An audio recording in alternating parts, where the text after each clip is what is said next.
कक्षा 10 हिंदी पाठ्य पुस्तक क्षितिज का पाठ 1 सूरदास के पद के प्रश्न उत्तर। हेलो बच्चों, आज हम सूरदास के जो पद हमने पढ़े थे पार्ट 1 का, तो उसके बुक के आपके जो क्वेश्चंस हैं वो हम सबसे पहले करेंगे। पहला है उसका, गोपियों द्वारा उद्धव को भाग्यवान कहने में क्या व्यंग्य निहित है। अब जो गोपियों ने उद्धव को भाग्यवान कहा था वो क्यों कहा था, क्योंकि गोपियों द्वारा उद्धव को भाग्यवान कहने में ये व्यंग्य निहित है कि उद्धव वास्तव में भाग्यवान न होकर भाग्यहीन है। वे श्री कृष्ण के सानिध्य में रहते हुए भी उनके प्रेम से मुक्त रहे हैं। गोपियों का मानना है कि उद्धव बड़े अभागे हैं जो कृष्ण के प्रेम का अनुभव नहीं कर सके। उन्होंने प्रेम का आनंद जाना ही नहीं, ये उनका दुर्भाग्य है। नेक्स्ट है, उद्धव के व्यवहार की तुलना किस किस से की गई है। उद्धव के व्यवहार की तुलना दो वस्तुओं से की गई है। पहला, कमल के पत्ते से जो पानी में रह के भी गीला नहीं होता है, और दूसरा तेल से भरी गागर यानी मटकी से जिस पर तेल के कारण पानी की एक बूंद भी नहीं टिक पाती है। तीसरा प्रश्न है, गोपियों ने किन किन उदाहरणों के माध्यम से उद्धव को उलाहने दिए हैं। तो इसमें आप लिख सकते हो कि गोपियों ने निम्नलिखित उदाहरणों के माध्यम से उद्धव को उलाहने दिए हैं। जैसे पहला है, गोपियां कहती हैं कि उनकी प्रेम भावना उनके मन में ही रह गई है। वे ना तो कृष्ण से अपनी बात कह पाती हैं ना ही किसी और से। दूसरा, वे कृष्ण के आने के इंतजार में ही जी रही थी, किंतु कृष्ण ने स्वयं ना आकर योग संदेश भिजवा दिया। तीसरा, वे कृष्ण से प्रेम का संदेश चाह रही थी, परंतु योग संदेश को देखकर उनका दिल टूट गया। चौथा प्रश्न है इसका, उद्धव द्वारा दिए गए योग के संदेश ने गोपियों की विरह अग्नि में घी का काम कैसे किया। तो इसमें आप क्या लिखोगे कि श्री कृष्ण के मथुरा चले जाने पर गोपियां पहले से ही विरह की अग्नि में जल रही थी, है ना, दुखी थी वो। वे कृष्ण के प्रेम संदेश और उनके आने की प्रतीक्षा कर रही थी। ऐसे में श्री कृष्ण ने उन्हें योग साधना का संदेश भेज दिया, जिससे उनकी व्यथा कम होने के बजाय और भी ज्यादा बढ़ गई। इस तरह उद्धव द्वारा दिए गए योग के संदेशों ने गोपियों की विरह अग्नि में घी का काम किया। पांचवा प्रश्न है, मर्यादा न लही के माध्यम से कौन सी मर्यादा न रहने की बात की जा रही है। मर्यादा यानी मर्यादा।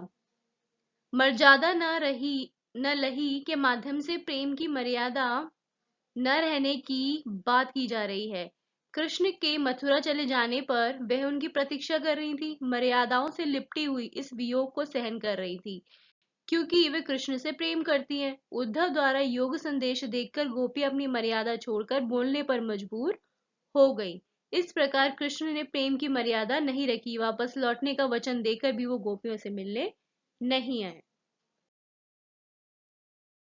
नेक्स्ट है, कृष्ण के प्रति अपने अनन्य प्रेम को गोपियों ने किस प्रकार अभिव्यक्त किया है।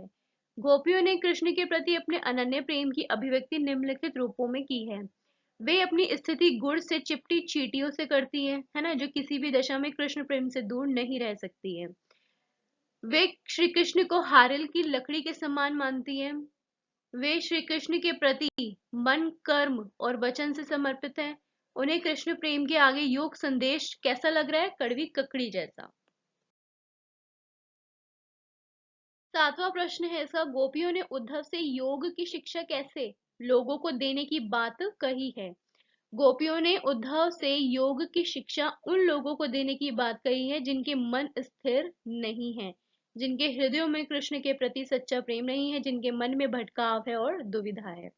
तो शायद वो इस बात को मान भी ले, है ना, इसीलिए उनको देने के लिए कहा है।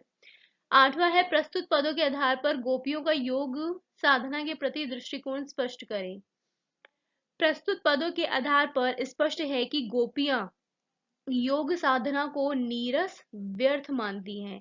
गोपियों पर श्री कृष्ण के प्रेम का ऐसा रंग चढ़ा है कि खुद कृष्ण का भेजा योग संदेश उन्हें कड़वी ककड़ी के समान लगता है, जिसे वे किसी भी दशा में अपनाने के लिए तैयार नहीं है। नौवां प्रश्न है, गोपियों के अनुसार राजा का धर्म क्या होना चाहिए। तो गोपियों के अनुसार राजा का धर्म ये होना चाहिए कि प्रजा के साथ अन्याय ना हो और नीति से राज धर्म का पालन होना चाहिए।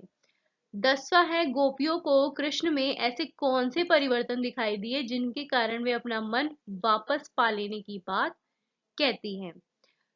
तो इसमें आप लिखोगे कि गोपियों को कृष्ण में ऐसे अनेक परिवर्तन दिखाई दिए जो निम्नलिखित हैं। पहला, श्री कृष्ण ने अब राजनीति पढ़ ली है, जिससे वे और भी ज्यादा बुद्धिमान हो गए हैं। कृष्ण को अब प्रेम की मर्यादा का पालन करना ध्यान नहीं रहा है। वे अब राजधर्म भूलते जा रहे हैं। दूसरों को अत्याचार से छुड़ाने वाले श्री कृष्ण अब स्वयं अनीति पर उतर आए हैं। 11वां प्रश्न है इसका, गोपियों ने अपने वाक चातुर्य के आधार पर ज्ञानी उद्धव को परास्त कर दिया। उनके वाक चातुर्य की विशेषताएं लिखिए।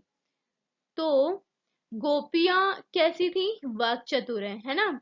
वो बात बनाने में किसी को भी पछाड़ देती हैं, यहाँ तक कि ज्ञानी उद्धव जो है उनके सामने भी कुछ बोल नहीं पाते।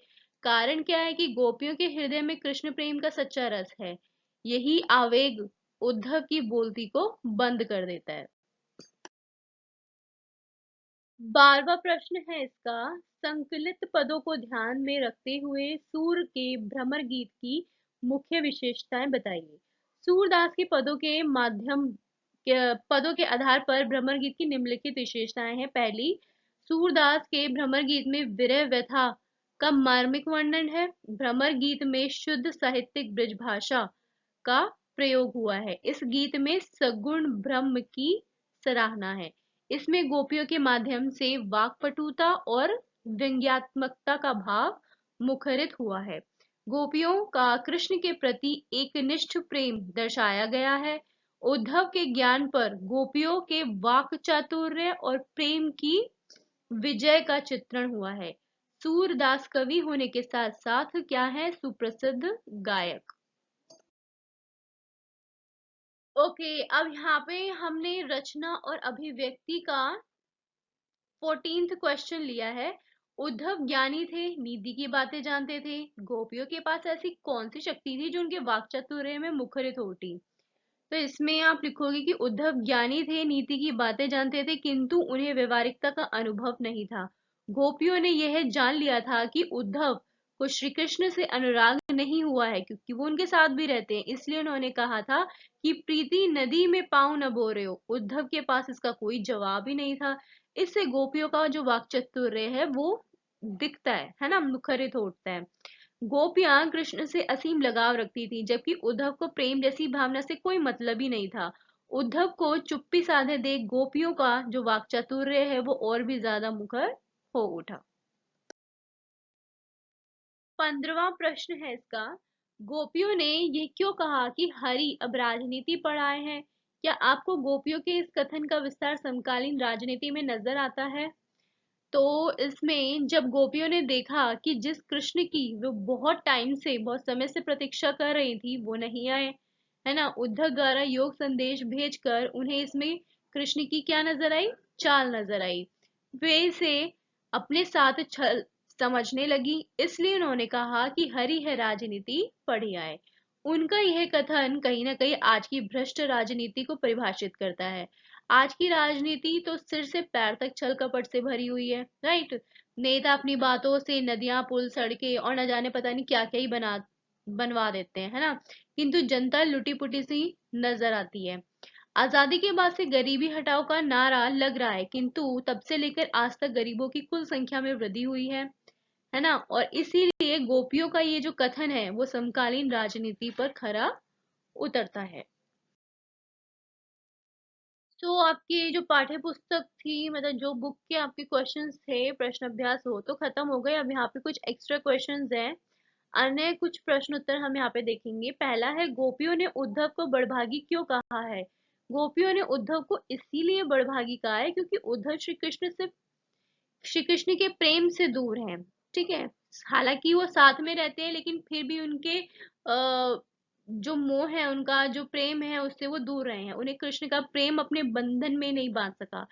ऐसे में उद्धव को प्रेम की वैसी पीड़ा नहीं झेलनी पड़ी जैसी गोपियां झेलने को विवश हैं।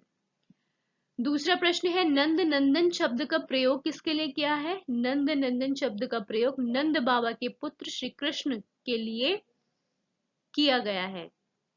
तीसरा है, गोपियों ने अपने लिए कृष्ण को हारिल की लकड़ी के समान क्यों बताया है? गोपियों ने अपने लिए कृष्ण को हारिल की लकड़ी के समान इसलिए बताया है क्योंकि जिस प्रकार हारिल पक्षी अपने पंजे में दबी लकड़ी को आधार मानकर उड़ता है, उसी प्रकार गोपियों ने अपने जीवन का आधार किसे मान रखा है? कृष्ण को। गोपियों के अनुसार प्रीति की नदी में किसने पैर नहीं रखा और उन्हें उसकी दृष्टि में क्या अभाव दिखाई दे रहा है? गोपियों के अनुसार योग का संदेश देने वाले उद्धव ने प्रेम की नदी में पैर नहीं रखा है। उद्धव कृष्ण के निकट रहते हुए भी उनके प्रेम व सौंदर्य पर मुग्ध नहीं हुए हैं। उद्धव प्रेम के महत्व से अनजान है। पांचवा प्रश्न है, बिथा शब्द का तत्सम रूप बताइए। बिथा यानी व्यथा। छठा प्रश्न है, कमल के पत्ते और तेल लगी गागर की क्या विशेषताएं हैं? कमल का पत्ता इतना चिकना होता है कि पानी की बूंद उस पर ठहर नहीं सकती है, इसलिए कमल का पत्ता पानी में रहने पर भी गीला नहीं होता है। इसी प्रकार तेल लगी गागर को जब पानी में डुबोया जाता है तो उसे भी पानी छू नहीं पाता है और वो सूखी रह जाती है। आगे है सातवां प्रश्न, सूरदास अबला हम भोरी गुड़ चाटी जो पागी, इस पंक्ति में निहित अलंकार, इसमें है दृष्टांत अलंकार। अगला है, गोपियां किससे गुहार लगाना चाहती थी? कृष्ण से। नौवां प्रश्न है, गोपियों ने कृष्ण को किस प्रकार धारण किया था? गोपियों ने कृष्ण को मन, कर्म और वचन से धारण किया था। गोपियों ने उद्धव को किसे योग शिक्षा देने को कहा है? गोपियों ने उद्धव से उन लोगों को योग शिक्षा देने को कहा है जिनके मन में कृष्ण प्रेम नहीं है, जिनका मन चक्री के समान चंचल है। अगला है, गोपियां अब तक तन मन की व्यथा क्यों सहती आ रही थी? गोपियां कृष्ण के आने की आशा में अब तक तन मन की व्यथा सहती आ रही थी। उद्धव की योग संबंधी बातें गोपियों को कैसी लगती हैं? कड़वी ककड़ी के समान। मथुरा जाकर कृष्ण ने किसको और क्यों भेजा? मथुरा जाकर कृष्ण ने उद्धव को गोपियों को समझाने और योग की शिक्षा देने के लिए भेजा था। गोपियों ने योग रूपी व्याधि किसे देने की सलाह दी है? जिनका मन चक्री के समान चंचल है। मधुकर शब्द का प्रयोग किसके लिए हुआ है? उद्धव के लिए। कृष्ण ब्रज से जाते समय अपने साथ गोपियों का क्या चुरा ले गए थे? गोपियों का मन। गोपियों के अनुसार सच्चा राजधर्म क्या है? प्रजा का पालन, प्रजा के सुखों का ध्यान रखना और प्रजा को बिल्कुल न सताना सच्चा राजधर्म है। अगला है, हरि है राजनीति पढ़ी आए जाहि सताए पद में किस शब्द शक्ति का प्रयोग हुआ है? इसमें व्यंजना शब्द शक्ति का प्रयोग हुआ है। सूरदास ने अपने साहित्य में किसको प्रमुखता दी है? सूरदास ने अपने साहित्य में कृष्ण को प्रमुखता दी है। सूरदास के साहित्य में किस रस की प्रधानता है? वात्सल्य रस की। अगला है, सूरदास के साहित्य में किस भाषा की प्रमुखता है? ब्रज भाषा की। अगला है, सूरदास के साहित्य में किस गुण की प्रधानता है? माधुर्य गुण की। गोपियों ने उद्धव के अनासक्त रहने की तुलना किससे की है? कमल के पत्ते और तेल की मटकी दोनों से। प्रीति नदी में कौन सा अलंकार है? प्रीति नदी में रूपक अलंकार है। गुड़ चाटी जोपागी में गुड़ और चीटी से किसकी तुलना की गई है? गुड़ से कृष्ण की तुलना हुई है और चीटी से गोपियों की।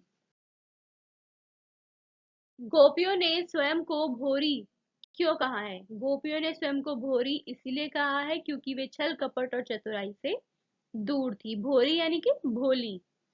उद्धव को बड़भागी किसके द्वारा कहा गया है? उद्धव को बड़भागी गोपियों के द्वारा कहा गया है।